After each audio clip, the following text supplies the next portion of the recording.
Exclusive, Full Frontal with Samantha Bee has had to return to its pandemic roots after its host contracted COVID.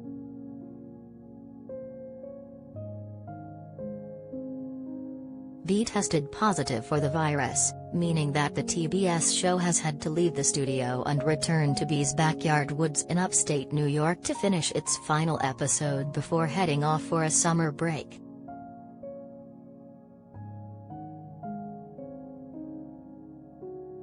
The former Daily Show correspondent told Deadline that she's feeling fine and only has a mild case, but she wanted to plunder through in order to finish an episode centered around abortion rights ahead of the expected Supreme Court ruling.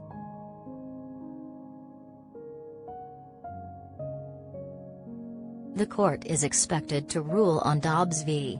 Jackson Women's Health Organization, a Mississippi case that could ostensibly overturn Roe v. Wade, any day now. Such a ruling would mean that the legal status of abortion would be left for individual states to decide, and it could become illegal in about half of the country, particularly in the South and Midwest.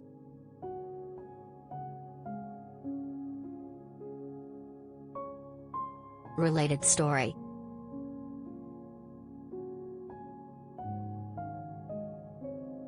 Out of the woods and into a reproductive justice escape room, Full Frontal with Samantha Bee celebrates 200 episodes.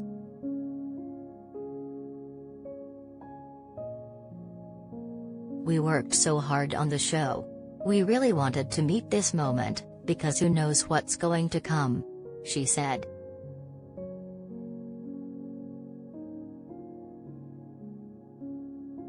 As a result of COVID, Bee and her team, which includes showrunner Allison Camillo, were not able to shoot in their new studio in Norwalk, Connecticut, so Bee went back to her house, where she had shot her show through much of the pandemic with the help of her husband Jason Jones.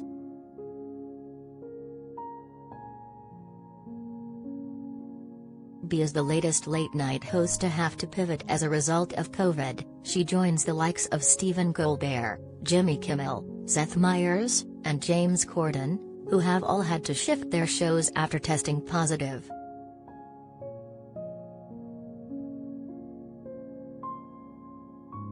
Having faced wood chippers and leaf blowers over the last couple of years, this time Bee faced another element: rain. It rained all. When we had to go into the woods at the beginning of the pandemic, we're so attentive to the weather.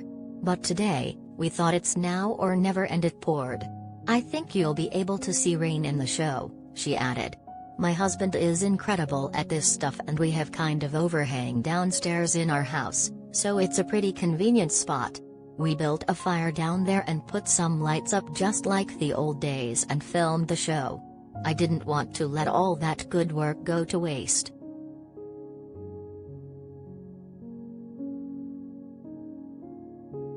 The good work that Bee's referring to is a field piece that sees her plot a new theory to help get around the fact that abortion will be outlawed in much of the country.